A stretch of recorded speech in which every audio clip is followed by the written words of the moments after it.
Hey everybody, it's Gomladex, and welcome back to some more Magic Arena, and today we're going to be playing another Festival in a Box Chaos Sealed event.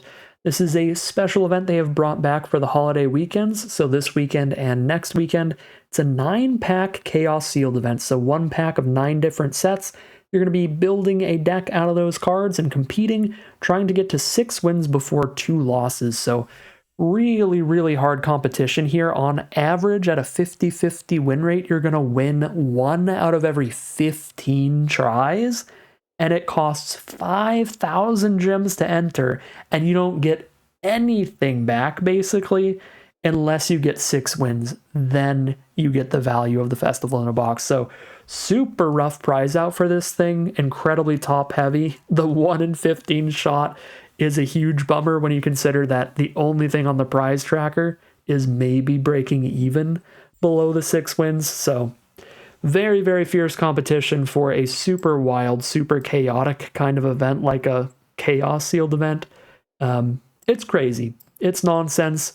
But it can be some fun if you open some cool cards. So we'll try it out, see if you all can live vicariously through me. I'll spew my gems into the wood chipper so you don't have to, because I've got some to spare. Let's try out the Festival in a Box Chaos Sealed event.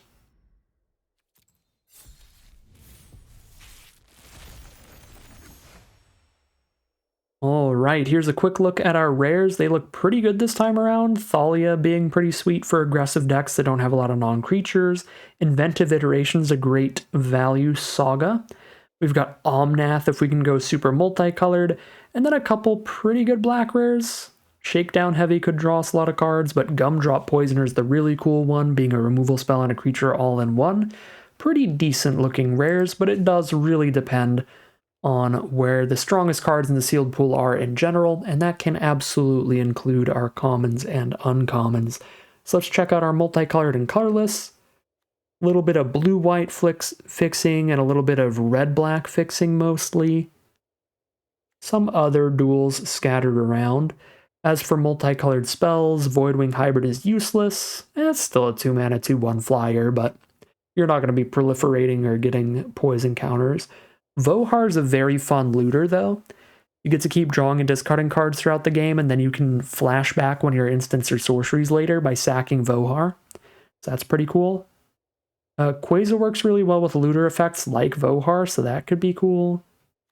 And then Lagrella is a very good Oblivion Ring style removal spell that exiles your opponent's threat. For our mana fixing out of colorless, we've got red, black, blue, red, black, green, and then 1 Terramorphic Expanse. We've got 1 Skittering Surveyor and 1 Terrarium, so we have slow mana fixing we could use in any deck, as well as a Foreboding Statue, which is a nice little mana dork that turns into a beefy threat later, a 5/5 body. Pretty decent mana here. We could try to do Omnath things. That'd be every color except for black, but we could play all 5 colors as well. For the Omnath, we don't have to spend 2 life for that. How good is this card, though? The beginning of your pre-combat main phase, look at the top card of your library. You may reveal it if it has 3 or more colored mana symbols. If you do, add 3 mana in any combination of colors. If you don't reveal it, then you just put it into your hand. So you just draw an extra card every turn. I mean, that's pretty decent. A 5 mana 4/4 or a 4 mana 4/4 that draws you an extra card each turn is pretty dang good. But it's not like you just win the game for establishing that you've hit all 5 colors, so it's something to consider. I don't think it's something that we're just like forced to do here, though. So let's see, what do we got in any individual colors? So in white,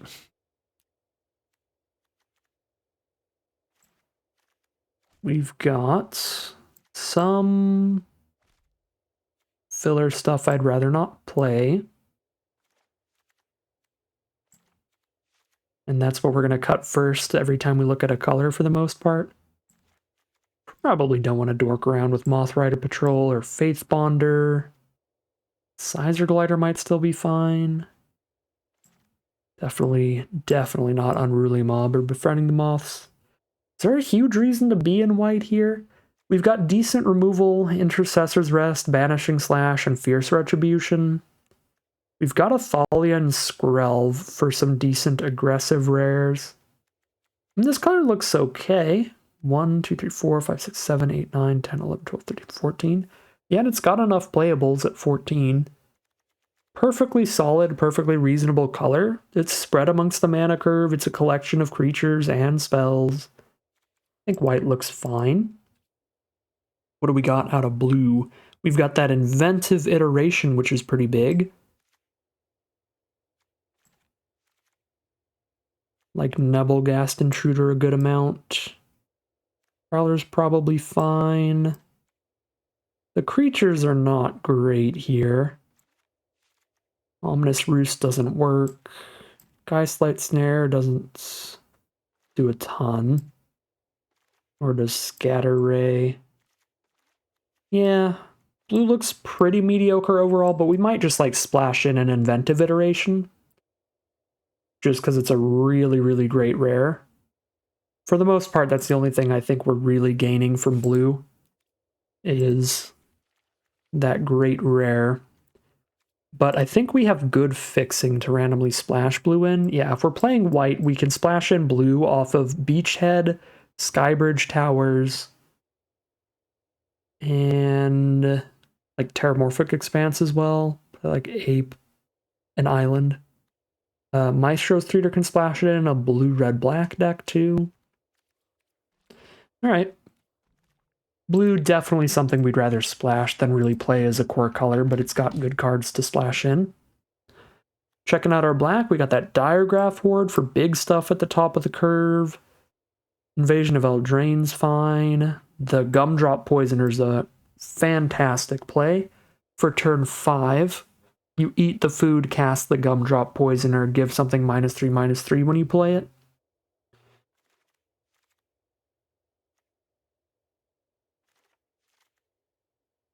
Edifice could be okay. There's still going to be a few playable 1-toughness creatures for sure, and you could do this like post-combat for nasty stuff. Ooh, Blight Reaper Thallid was awesome in Marching Machine Limited. Flipping into a 3/3 and giving you a 1/1 when it transforms or dies. Card was just great. All these corrupted cards just don't work. Discard cards like Ragged Recluse just don't work. Incriminate sucks. Dreadfugue sucks. Duress sucks. Grim Search without the bargain's not great. Wow, we actually just don't have good removal out of black, but we do have that Gumdrop Poisoner that makes up for that a little bit, and a pretty great curve of creatures. So I think black is looking really solid as well, alongside our white. For our red,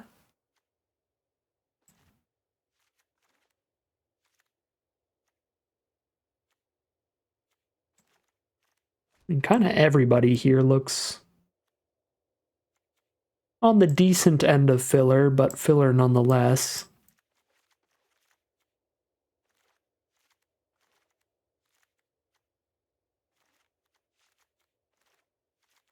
Yeah, red is just a mountain of filler stuff.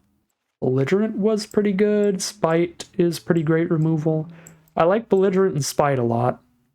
Epicure's pretty good. Mostly filler stuff.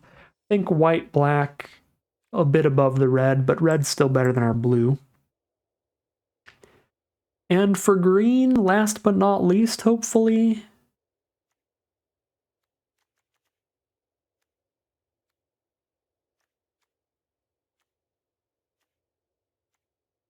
I mean, it seems like a decent color to have the core of your 5-color deck be, and that might be where I want to be here, honestly. Just do the Omnath thing, because it's fun and we have pretty good lands to go there. And if we play green at the core of the deck, we get to play Nature's Embrace and Brave the Wilds. Sentinel Stalwart taps for any color of mana. If we tap another permanent alongside it, Root Rider Fawn can filter into any color of mana. So like green-based Omnath 5-color. I mean, it's the funnest place we can go with this deck for sure, but it might also just genuinely be one of the best, because we've got a lot of non-basics. And we have Skittering Surveyor and Ecologist Terrarium. We've got that Foreboding statue. And then we get to splash in all of our decent multicolored cards. The Shattered Seraph is also fixing. This seems like a place to be. And then we just play all of the best cards in the sealed pool.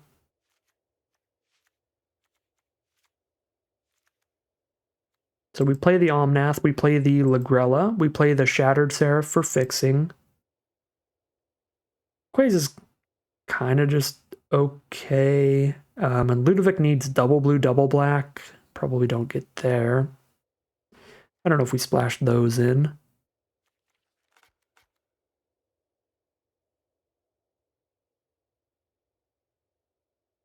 Is there any more treasure production in any of our colors? Nope. All right. So it's just green for the fixing. Blue, we're just playing Inventive Iteration, Omnath, Lagrella, and Shattered Seraph. I don't think we're playing any other blue spells. Black, we're definitely playing Gumdrop Poisoner. I also kind of want to play the Blight Reaper Thallid pretty badly. Disfigure's pretty good. Shakedown Heavy's massive. Shadow Prophecy, actually big card draw once we go domain. So probably like green-black, splash in every other color. Seems like the best two colors. Those are the colors we're going to want to run. We're going to want to run the most cards of. So splashing a Volcanic Spite out of the red. That is it for red. Maybe splashing a Volt Charge as well, but I think just Volcanic Spite should be good enough. In black, we also, if we want to have more black spells in here, there's plenty more to choose from. Ambulatory Edifice, Stab Wound, Invasion of Eldraine.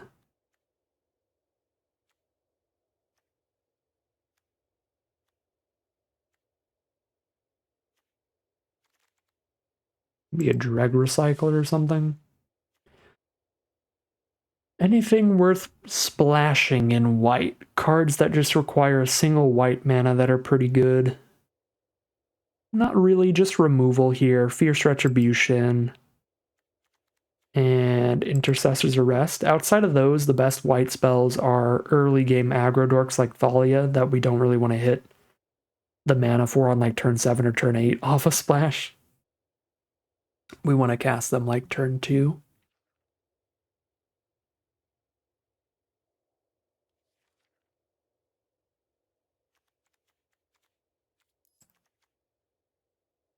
Another scroll through everything here, but I think this will be what we're doing. Green, black, splashing in every color. Seems legitimate to me.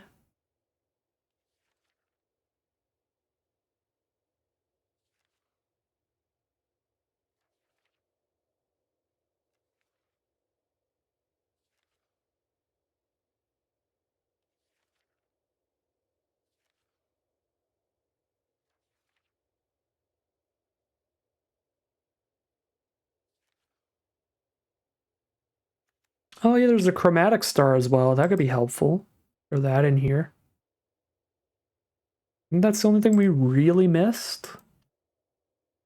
We have so many non-basics that we only run, what, 7 basics in the deck? That's pretty cool. All right, yeah, we've got 17 lands in here, and we're still at 54 cards already, so we get a lot of room to cut whatever we want at this point. So Careful Cultivation doesn't help fix, it just adds green, so we'll cut that. I just realized I think we're playing every single green spell right now, so that's most of what we're cutting. I think I'm going to keep a Hamlet Glutton in. I mean, we don't have a lot to bargain with, but just for nostalgia purposes, I like the 6/6 that gains 3 over the 6/5. Keep it in for now. Drop a War Historian probably, but keep the Mana Dork, the Kami of Whispered Hopes. Definitely not playing an Heir of the Ancient Fang. Dawnheart Mentor could be good, cluttering up the board. Root Rider Fawn and Sunbathing Root Wall are definitely good. Harvesttide Sentry, not so much. Yeah, we're not playing combat tricks like Massive Might. I think Shadow Beast Siding could be perfectly reasonable in here. Nature's Embrace could be reasonable, helping fix our mana. But I think we've got a lot of good ways to do that already. So we're going to play at least one of each basic, and that'll make Brave the Wilds grab whatever color we need, Ecologist Terrarium grab whatever color we need, Skittering Surveyor grab whatever color we need. Yeah, we definitely want at least one of each basic, and that'll be really helpful. And then we also have Prize Fight giving us a treasure, Chromatic Star giving us any color, Foreboding Statue and Call Me Whispered Hopes giving us every color. Sentinel Stalwart does it as well.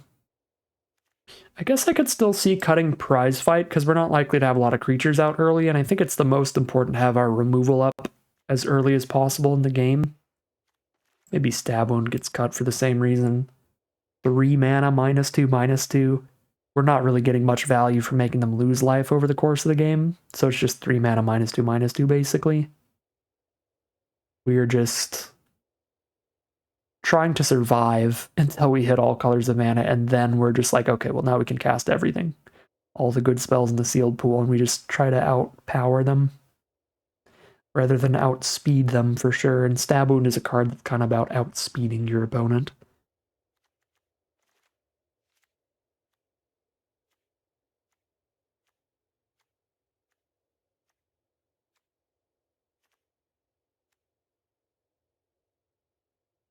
We might not be the best at clearing out battles through combat. Still need to cut 8 cards, so we still need 2 more, even if I cut all of these. Kinda hard.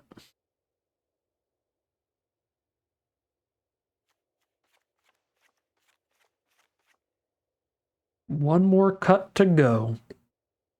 If we go 17 lands on this one. This is the kind of deck that could definitely do 18 lands, but 17 is probably still fine considering the Brave the Wilds to pull out a land, the Terrarium, the Skittering Surveyor to pull out a land. And a few Mana Dorks as well. Is Diregraph Horde the last cut? Is this just nostalgia goggles here where there was so much to do with those Decayed Zombies in that format, but there's just not a lot to do with them with this deck? We just play it, we've got 7 power on the board, but 4 of that power dies immediately.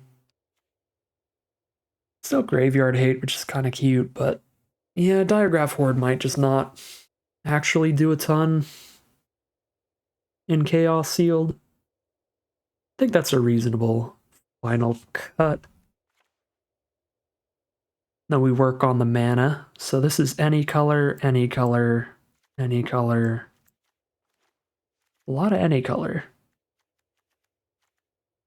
I think all of our... Yeah, all the fixing in the deck grabs us any color, as long as we have one of each basic. So we need to try hard and make sure we keep one of each basic, which means we don't get much choice. We might have to cut some non-basics to put the correct colors of basics in to have enough sources of each color, but let's see. 9 green cards, 7 black, 5 and 4 for blue and white, and just a tiny bit of red. There's 1 red spell alongside the Omnath. I guess this is the one kind of fixing. The Shattered Seraph is blue, white, and black fixing. So blue, white, and black have 1 more source than they look like, but every other color, because we have all the other fixing being able to pull out any color of mana, every other color is equally represented within the deck. So, definitely keep Terramorphic Expanse. But let's check the colors now. So let's check green first. That is the most important color. So Terramorphic is 1 potential green source. If we have an opening hand with a Terramorphic and no green source, it's gonna be pulling out a forest. So 4, 5, 6. 6 does not sound like enough to me. 7 sounds like the bare minimum, but 8 is what I want to get to instinctually. Okay, that's not a great start. How about black? 1, 2, 3, 4, 5, 6, 7, 8. So black is doing perfectly well. We can easily cut a black source. That might be what we end up doing, because we only have the 2 red cards, the Omnath and the Volcanic Spite, yet we have 4 red sources not counting the fetch lands. The Geothermal Bog, Sulphurous Springs, Sundown Pass, and a mountain. I don't think I need this many red sources. I also don't think I need this many black sources. And I think because we are a slower, grindier deck, we probably keep the tap land over the land that shoots us, the Sulphurous Springs. So get rid of the land that shoots us, put in another forest. Boom. So now we're a 7-7 split of black and green. 1, 2, 3, 4, 5, 6, 7. Yep. And then 1, 2, 3, 4, 5, 6, 7. Cool. After that is white and blue, where we actually have like 3 white spells, 3 blue spells. But white and blue have the Shattered Seraph that helps them out as well. So we'll keep that in mind. So white.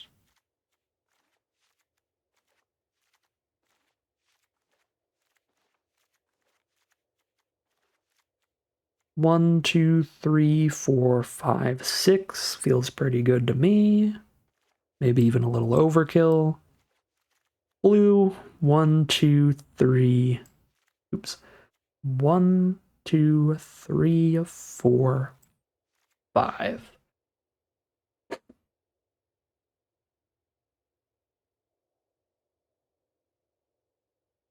I think because we have that Shattered Seraph, we might be able to afford to cut one of these white sources for another green source. But that would mean cutting a white-red source, a white-black source, or a white-blue source.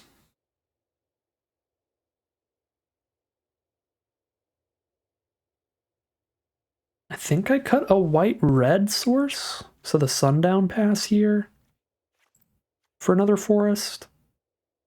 And that still leaves us at 1, 2, 3, 4, 5.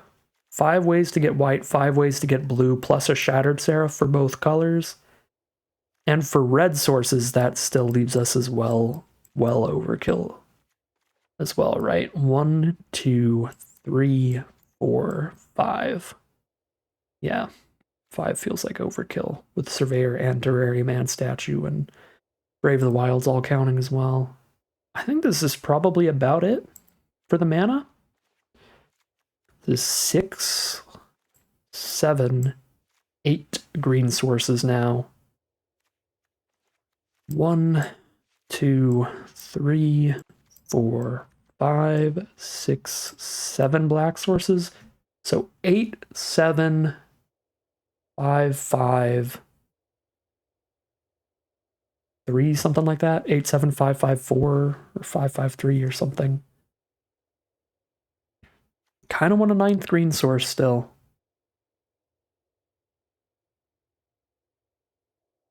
Which we could get cutting a black-red or a black-white source. Because 3 of our main sources for fixing are pulling out a basic. So we can't go below 1 basic in any color.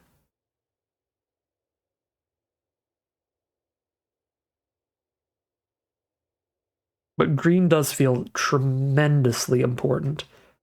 Because green's hitting Stalwart and Kami, and Root Rider Fawn, and Brave the Wild.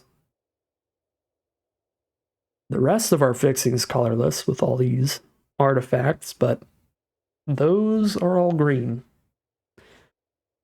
It's a bunch of colorless fixing and then green fixing. I'm going to put a 9th green source in over a Geothermal Bog.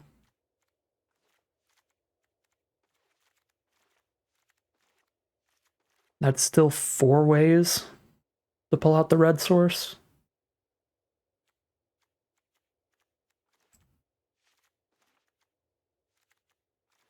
That's still 6 ways to pull out the black source and a Shattered Seraph to filter to black. Yep. We are really just green and X. We didn't even keep like green-black as a specific core to the deck. There's just a bit more black than white and blue. With Disfigure, Thallid, Shakedown Heavy, Shadow Prophecy, and Gumdrop Poisoner. There's like 5 black spells total. Alright. I mean, that was a long amount of mana fixing. I think it was worth it, though. Go way up on green sources from what they had. And let's call it a deck here. Alright, here we have a look at the final deck list for today. We're on a 5-color jelly bean pile. We are going all in on Omnath, Locus of All, where if we manage to cast this Omnath, we are going to get to draw an additional card each turn, essentially, while having that 4/4 body on the board. So not the largest payoff in the universe for going 5-color, but we've got some pretty powerful cards that are spread out in our sealed pool amongst a bunch of different colors anyway, and we've got some really good fixing with Skittering Surveyor, Foreboding Statue, Terrarium, Brave the Wild, Stalwart, Root Rider Fawn, Chromatic Star, and plenty more. So we thought, hey, when in Rome, when we've got that Omnath, let's just go for it, and it should be a fun time no matter what. So, as you can see, we've got a giant pile of fixing, as we just talked about. We've got the Omnath, we've got all our best removal spells with Intercessor's Arrest, Fierce Retribution, Volcanic Spite, Disfigure. We've got all of our best bombs and value plays in general, like the Gumdrop Poisoner being a removal spell and a creature all in one. We've got Lagrella being a removal spell and a creature all in one. The Shakedown Heavy being a massive creature that forces our opponent to let us draw some cards if they don't want to get hit by them. And the Inventive Iteration, that's just like a really good value play. So a lot of cool stuff going for this deck. Should be a pretty fun one to see how it pans out. So without further ado, let's just head into the gameplay. Here we are on the play for game 1. This is a Snap Keep. We have every color except red, thanks to Shattered Seraph.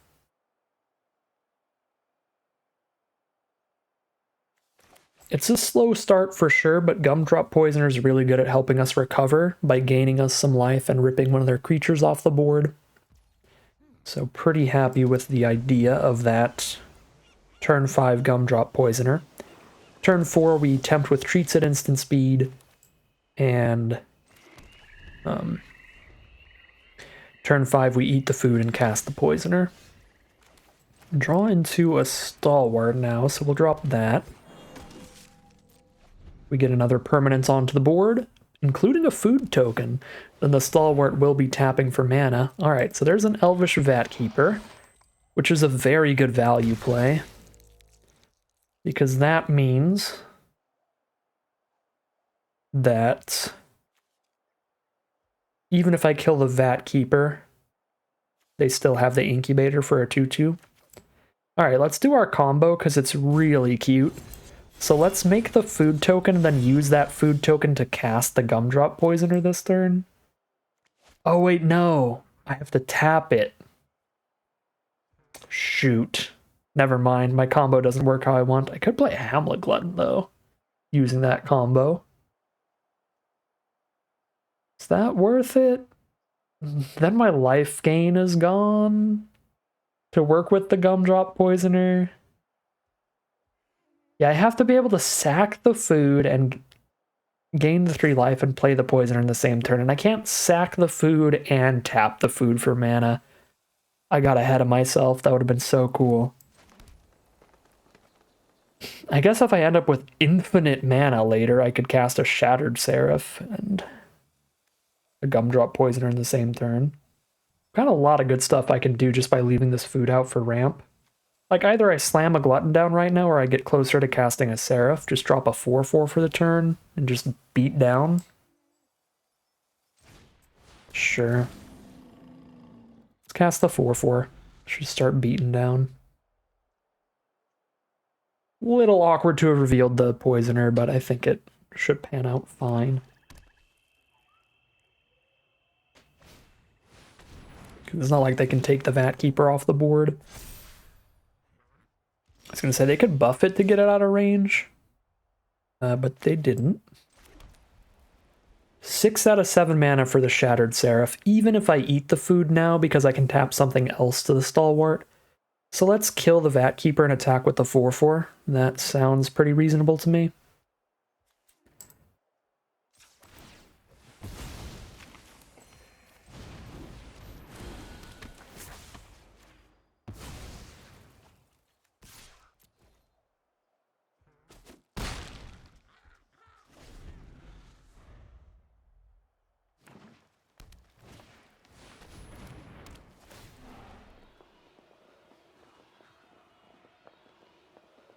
There is a rabble rousing from our opponent. Hideaway 5, and every time they attack, they get a 1/1. And if they get 10 creatures, they cast the card for free. And even if they don't cast the card for free, this spits out so many 1/1s, it's going to be a massive issue anyway. Okay, well, that's not good. That's not good. That's terrifying. I can cast a Shattered Seraph, but I have to tap another creature to do so. I could also cast a Glutton, but I have to sack my 4/4 or tap another creature to do so. Oh boy. I think I want to cast something big enough to block the Preserver to stop it from just rousing some more rabble. So we kind of have to cast the Glutton, which it's better to cast this by tapping somebody.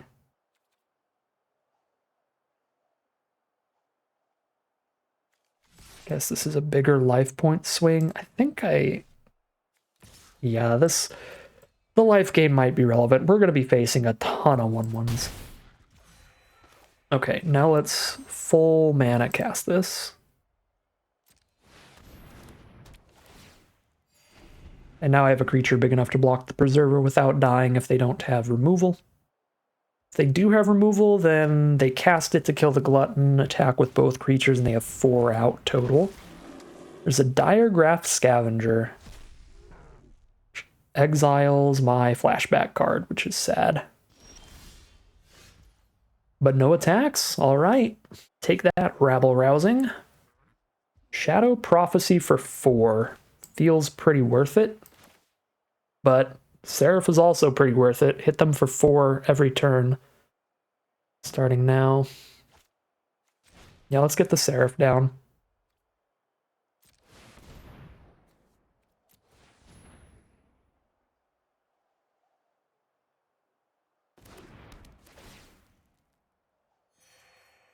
Start pushing in the sky.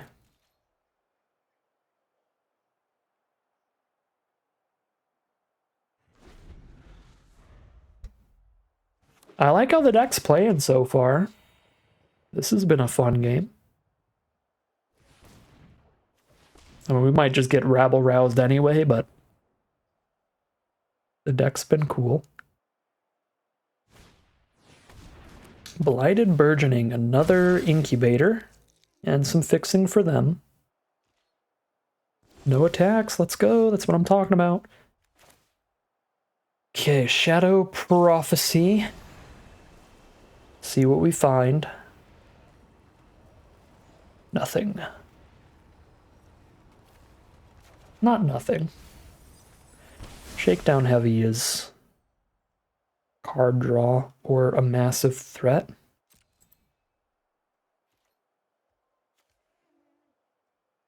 Whenever it attacks, they can make me draw a card to remove it. Okay. I guess it just trades into a 2/3 and a 1/1. 2/3 Death Toucher and a 1/1, but still. I don't know if that's good enough right now to justify tapping another creature and not holding up blocks. Let's play the Foreboding Statue.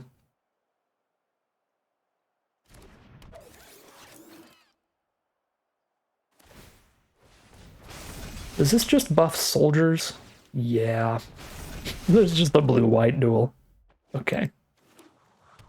I guess I've got an elf druid soldier, but that's the only thing it buffs. Make my 1/1 a 2/2 till end of turn. They'll never see it coming. Sentinel Stalwart for all 20 damage over the course of 10 turns.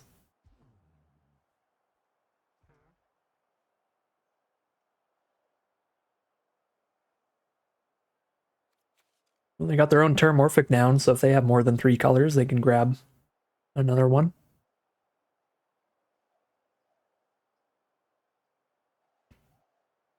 If they attack with their entire board, they'll have 10 permanents now, 10 creatures now for the rabble rousing to trigger. But that would also be a couple of chump attacks. So we can find favorable blocks unless the card that they hit away is some massive combat trick.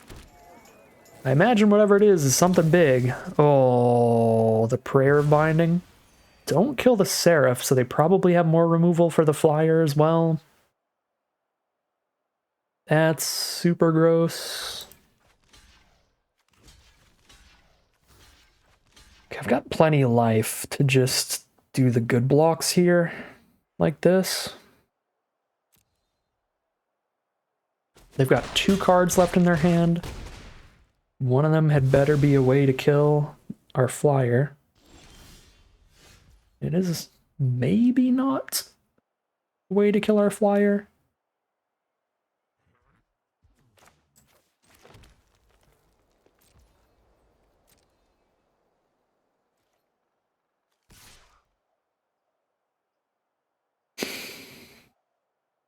Two, 3, 4, 5, 6, 7, 8 mana if I use the statue. 2 to play this, 3 to flip is 5. 2 for the root walla. I'll have 3 more blockers up. I think I send this in? No, then they just trump with a single one. Yeah, no. We can't really do any attacking on the ground. They just trump with a single citizen, and I don't really accomplish much. I was going to say, if they, like, block with 4 citizens, I accomplish a good bit, because that's a lot less to attack with and produce more creatures. But they don't have to do that. They can just trump with 1. Okay. I think I'm still holding on to the Shakedown Heavy. We're just going to play and flip this Thallid.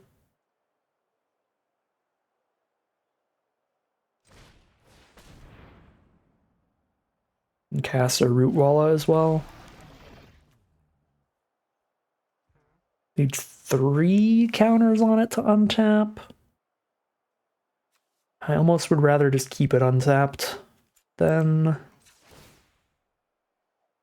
I think that's going to take too long, and the 5/5 body's just going to be for blocking better rather than attacking anymore.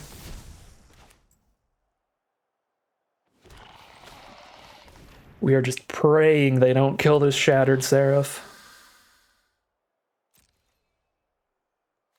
I guess I could just keep tapping this during their end step. Just without using the mana on anything. And that should be fine. When I say keep, I mean I could start doing that, because I think it just lost its summoning sickness this turn. Maybe it wasn't summoning sick last turn and I just forgot. There's always that possibility. Monkey brain go burr.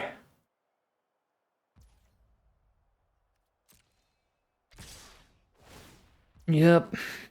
Rabble Rousing's a card.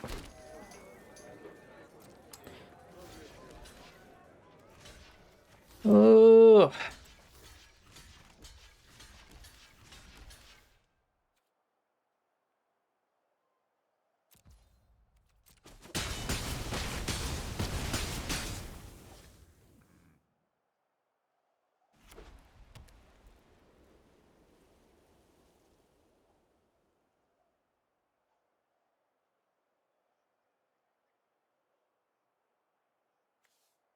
Don't look at your graveyard.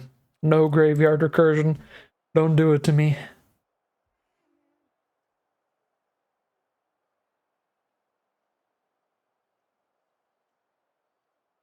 Oh boy, here it comes. What, season or renewal or something? Pick up 2 cards? Urborg Repossession. Gain life and pick up 2, one of which gains more life? I don't think we're winning the race at this point. We gotta draw something. Oh yeah, that's gonna be so many attackers next turn. They can play the Vat Keeper and the Scavenger and then flip the Incubator. Oh boy. Yeah, that's a big one. I only block and kill 3 things. I guess 4. This is bad. As is Skittering Surveyor. That's not a good draw. I guess it's not a completely useless draw, because it is another blocker at least, but it's not enough.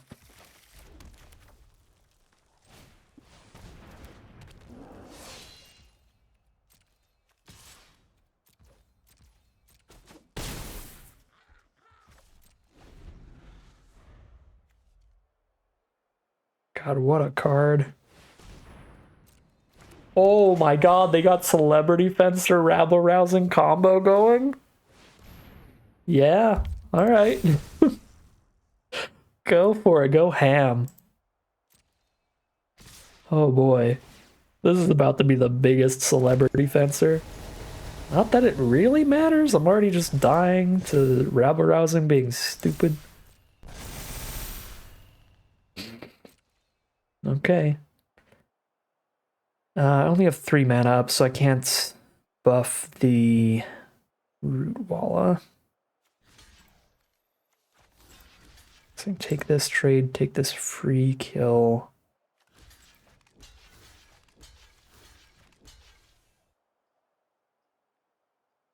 It's too much. It's too much nonsense, or we could just never crack back. Get absolutely decked by rabble rousing. So we take 9 here and go to 9. And then they have 18 attackers next turn. No shot here. There's no way to kill more creatures than we're killing right now. But I could kill a bigger creature and take less damage by trading Shakedown Heavy for the 4/4, I guess. But then I won't have the Shakedown Heavy on blocks anymore. I don't think it matters. I think we just lose.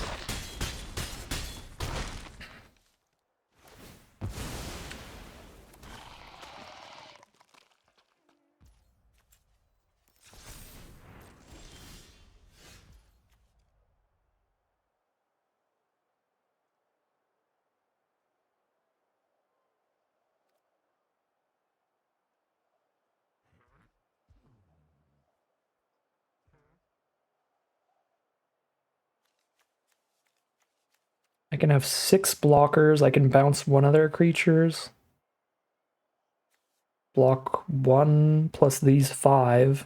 So 5, 6. I still get hit by 11 creatures.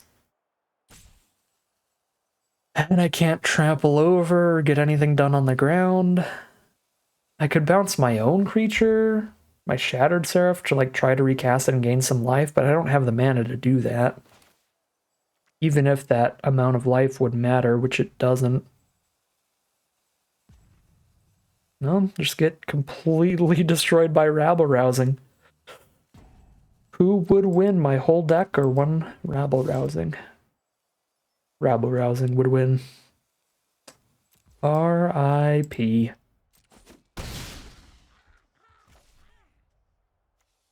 I mean, they needed the Urborg repossession as well. If they didn't have that, they would be dead this turn because they gained another 4. Would have been exact lethal. Dang. Actually so close. Literally a turn off. There was a turn earlier where I could have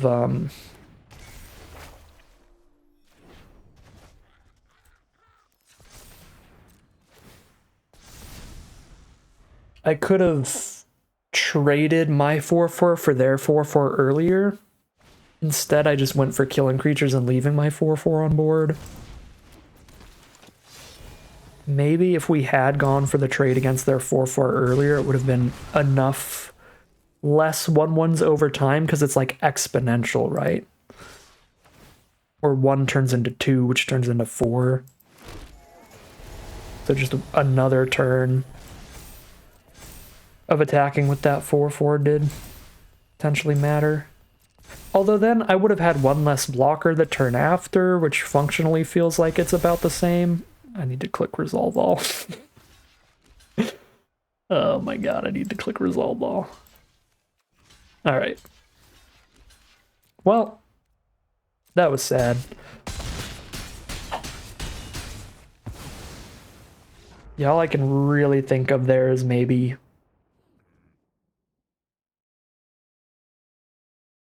we could have played a little more creatures earlier instead of bigger creatures or something and just fully made sure to leave absolutely everybody back for blocking, but I think I did pretty much all I could.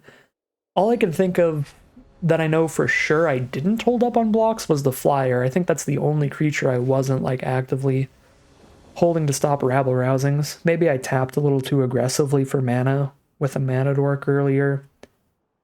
Doesn't feel like a lot could have been done to win that one, though. Just get rabble rousing.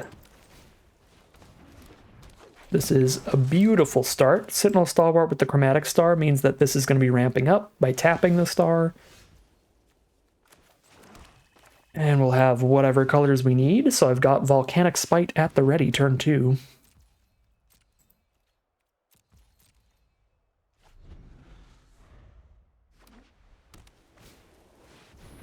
Extraction Specialist, just a 3/2 lifelinker. Let's spite that.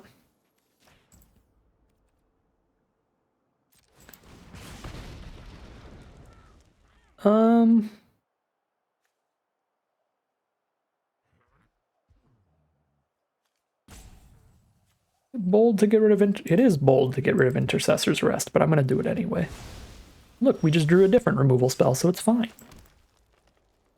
Okay, Shadow Prophecy with Domain 2.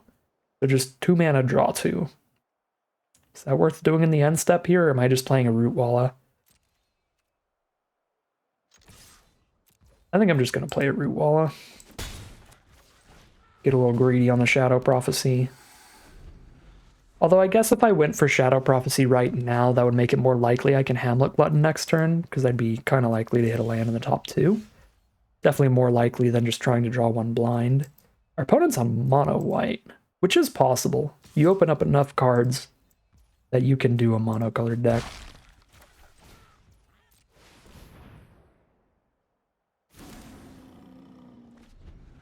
If you just use your most represented color. Dusk Legion Duelist. 2/2 Vigilance. If they put counters on it, they draw cards. Cool. Alright, well now Shadow Prophecy is for 3. This Duelist doesn't block well at all.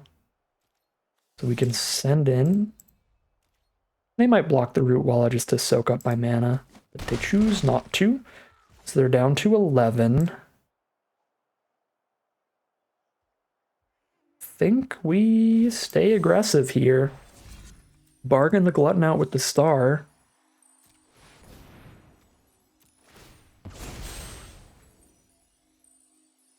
And try to just kill them next turn. Ideally.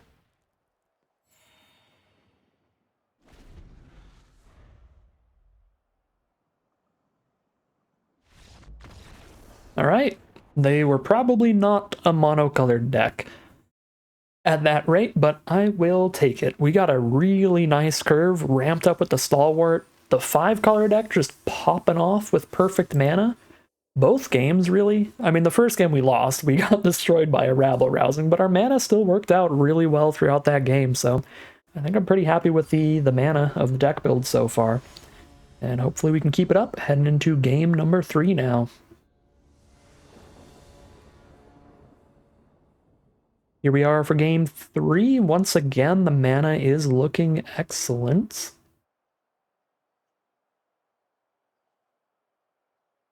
We can just Maestro's Theater, turn 1 for an island, most likely.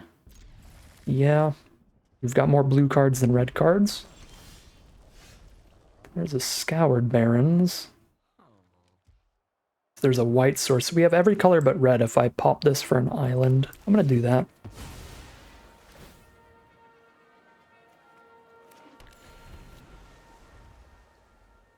Turn 2 Blight Reaper Thallid, turn 3 Statue. Maybe just turn 3 flip the Thallid if I don't draw into anything else to cast off the Statue. Yeah. I actually kind of hate this Dokuchi Silencer. If they hit me, they can discard a card to kill my Blight Reaper Thallid, so if I play it, I have to just immediately block that. So I kind of want to just disfigure it before they do anything with it.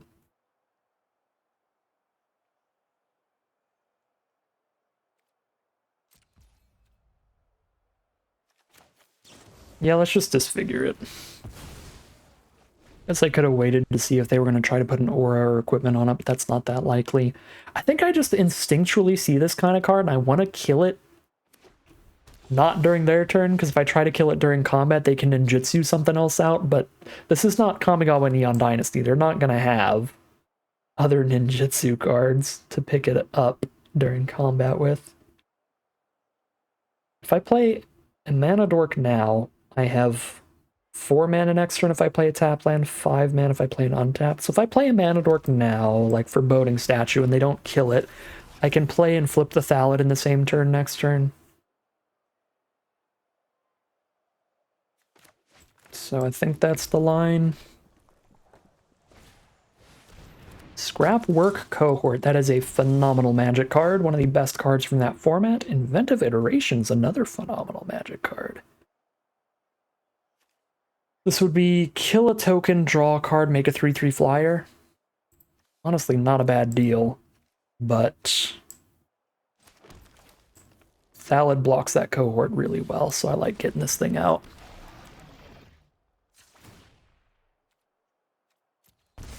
The 1/1 trades with their 1/1. Well, no, the 1/1 holds off their 3/1 while the 3/3 blocks the 1/1. That's a better idea. I was gonna say trading the Thallid itself with the cohort itself is a pretty good trade because we get our 1/1 immediately. They get theirs once they unearth. But I don't even have to take that trade. I can just have my 1/1 trade into the 3/1. Okay, this Beast Collar is an issue. We might end up bouncing the Beast Collar after it gets some more counters, just to remove all the counters from it. Because if we ever kill it with all the counters, it gets to move them around and still have a pretty big impact on the game. If I wait and I iteration up the Beast Collar, once they're out of spells, that could be pretty awesome. Okay.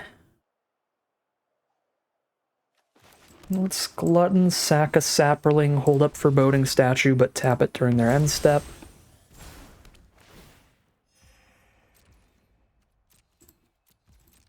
And that should hold off Beast Collar for a turn or two.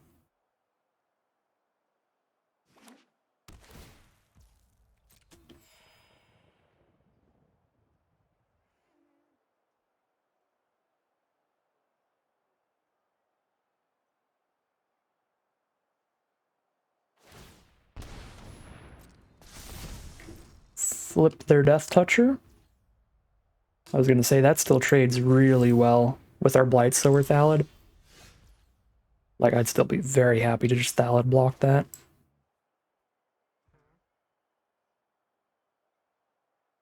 Play a Surveyor.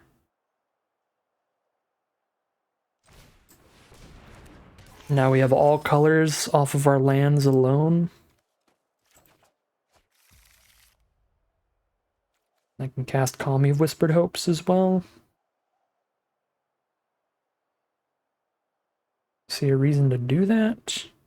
I guess I just iteration now so we can get closer to casting an actual flyer and starting to attack. I can get rid of their +1/+1 counter, or I can make them dump a whole bunch of mana into replaying and flipping the agent. I think I'll make them reflip the agent.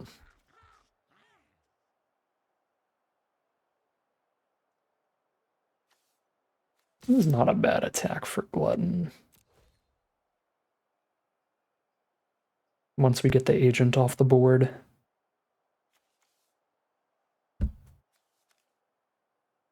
I'll still have a 5/5 blocker up because the Foreboding Statue is going to untap itself.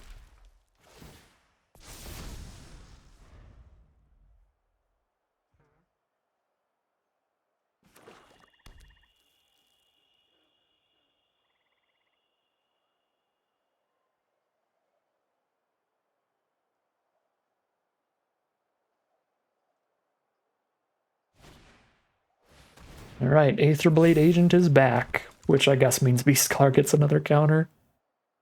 That is the awkward interaction I didn't think about. I don't know why I didn't think about that. It was still probably better to flip the agent, but does mean the Beastcar's up to 2 counters. Oh, there's our boy Omnath. Let's get that white mana. Drawn to a Shadow Beast siding as well. Just hard cast Omnath. the actual dream. And I think we are sending in Glutton. And the 5/5 still. We've got decent blocks here, and the more damage we potentially chip in for, the better. This way they probably put the agent on the Thresher to stop us from hitting them at all with that one, but then we might actually trample over a little bit with the Glutton. Or they can trade the agent for the Glutton, in which case I trample over for a bunch. Alright, and they have just left the game there, so we are now 2-1 heading into game number 4. Here we are now for game 4. Chromatic Star pulling in a lot of work here, or pulling a lot of weight here, doing a lot of work here, one of those things. Actually, Shattered Seraph does it all fine. Yeah, that's a keeper. Shattered Seraph can already let us cast all the stuff. I just don't get to Thallid turn 2. I'm not exactly an aggro deck anyway, so I'm fine with that. Playing against blue-white, they start with a Daxos. I was about to say, I didn't think there was any Theros in the Chaos, but that's from the Multiverse Legends from Martian Machine. So that's what's going on there. That explains that one. Okay, so Rootwalla does not have a lot of domain right now. We just play the Thallid and the Chromatic Star and pass. Our domain is 1. We have nothing but forests currently.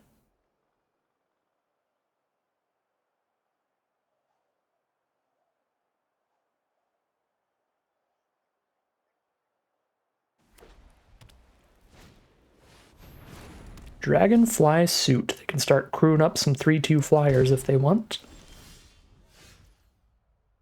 Okay, I have 4 mana. I can flip the Thallid, and that's all I do. Or I can play a Rootwalla and hold up a Fierce Retribution as well. Don't think I want to Fierce Retribution this early. But if I flip the Thallid, I don't even think I'm attacking. Because I want to have a blocker up for Daxos in that position. Let's get the Rootwalla down, hold up the Retribution. I don't know if I want to be casting Retribution, but we'll see. This way I can chip in some damage and I have the Retribution up if I need it.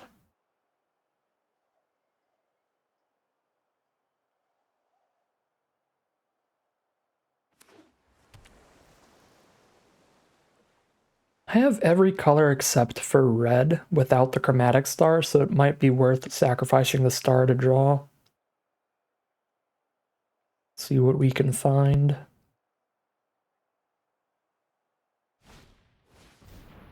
Order of the Mirror. Which turns into a 3/3, right? Yeah, 3/3 with flanking. Gives creatures -1/-1. Oh no, Wrath is a massive issue.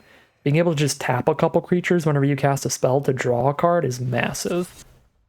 So that's hopefully our Fierce Retribution target, although they're also curving out pretty aggressively here.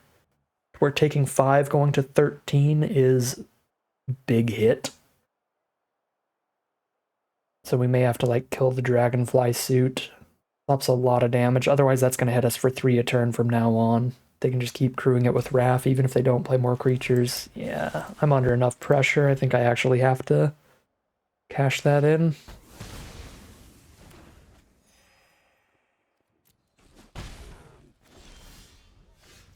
Maestro's Theater. Okay, so now I can have the red source even without the Chromatic Star, so I definitely cycle this and see what we draw. Foreboding Statue. I don't actually think that that is gonna be much better for me than flipping the Thallid. Having a 3/3 on blocks is kind of huge. Although I guess if I cast the statue, I'll have 7 mana up next turn to cast the Shattered Seraph. Yeah. But if I cast the Shattered Seraph, I don't have the black source anymore, but again, I guess that's what the Foreboding Statue is for at that point.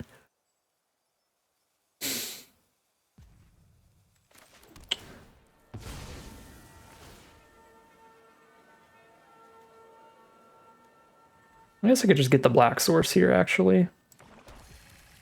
That way I can just cast Foreboding Statue and then feel perfectly fine about casting the Seraph next turn.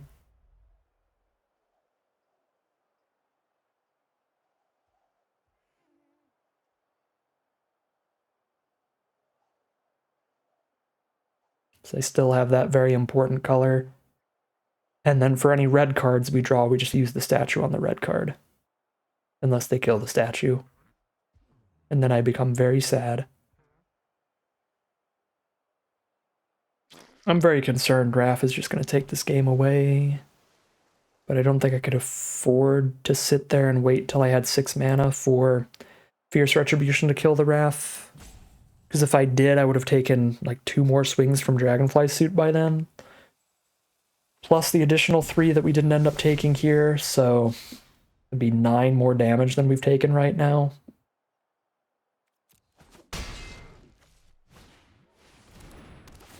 Oh my god, okay, well, Reality Chip. If Raph's not going to take it away, Reality Chip will, where they get to play as many cards as they want from the top card of their library. So if they hit a bunch of non-land cards in a row, they just cast them all and draw like 5 cards in one turn. Alright, well. Might just get Reality Chipped here. Hopefully not. We'll see. I mean, we're playing like, I think all of the removal in our sealed pool, basically. Not literally all of it, but all the best removal in the sealed pool. We can take another peek at the end. Yeah. Wow, Reality Chip into Inspiring Overseer, one of the best commons printed in the past few years. Probably the literal best one. Super gross. Well, there's a Shadow Beast to block the order now, at least. But, yeah, they're just gonna keep drawing and drawing and drawing. And it is not gonna be good for me.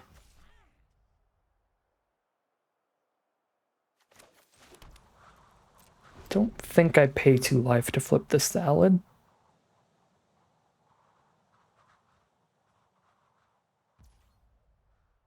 Because I don't think I need a flipped salad on blocks right now. Like, if I had the mana to do it without paying, then I would.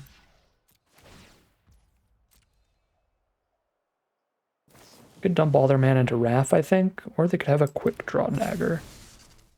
That's not terrible for me.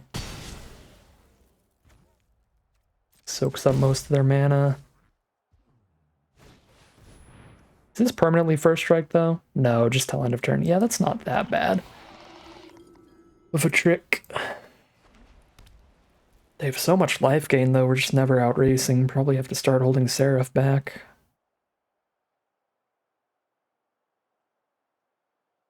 Now it's going to be really hard to block the Order to the Alabaster Host as well. And they just played like 2 cards off Reality Chip. I think they cast this off the top and played a land off the top. So they've already drawn like 3 cards from that minimum.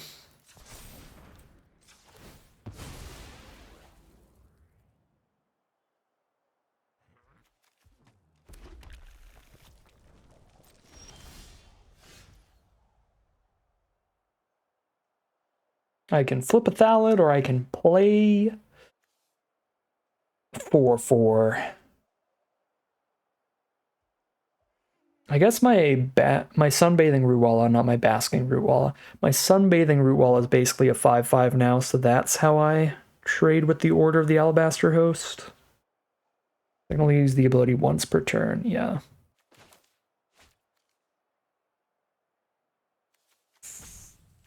5, 6, 7. I do. If I use the Foreboding Statue on the Thallid, I can activate this without paying life and activate the Rootwalla on blocks.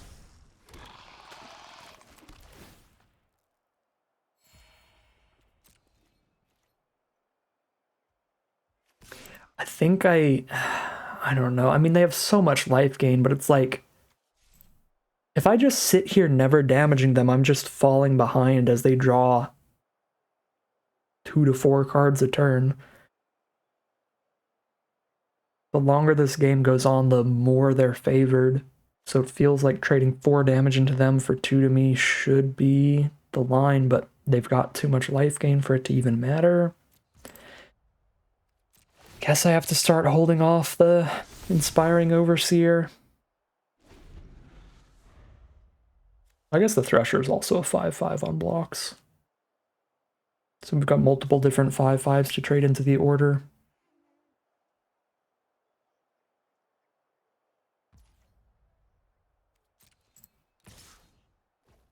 Yeah. Trade the one that cost me mana to make a 5/5.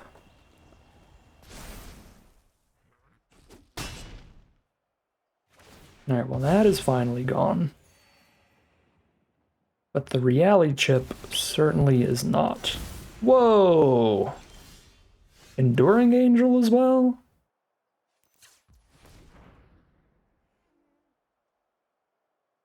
Three flying double strike?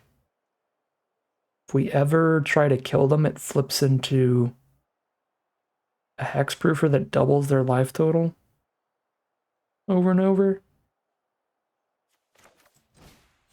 Cool.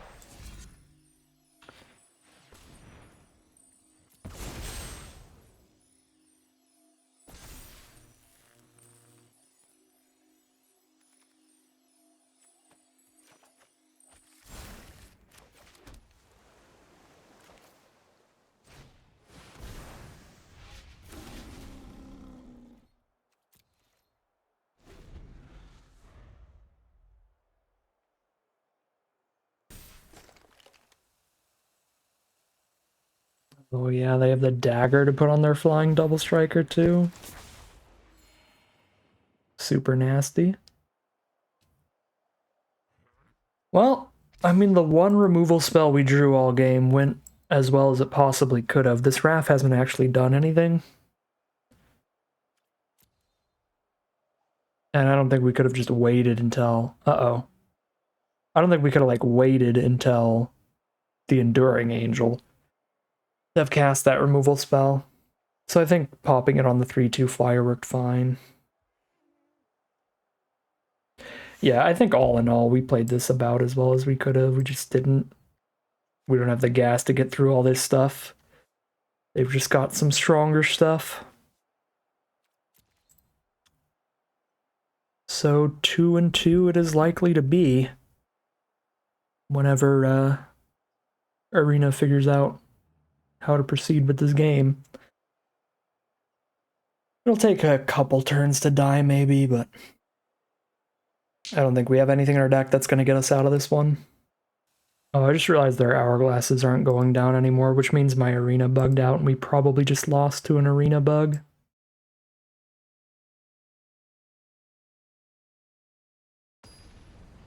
I mean, we were not going to win this game anyway, but I think we're about to die to time.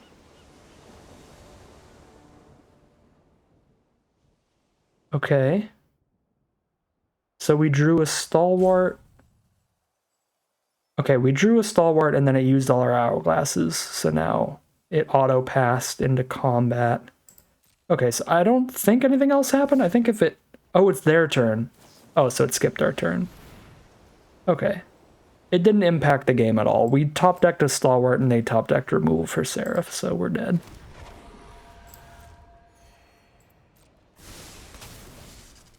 Alright, cool. It might have skipped another turn, I don't know.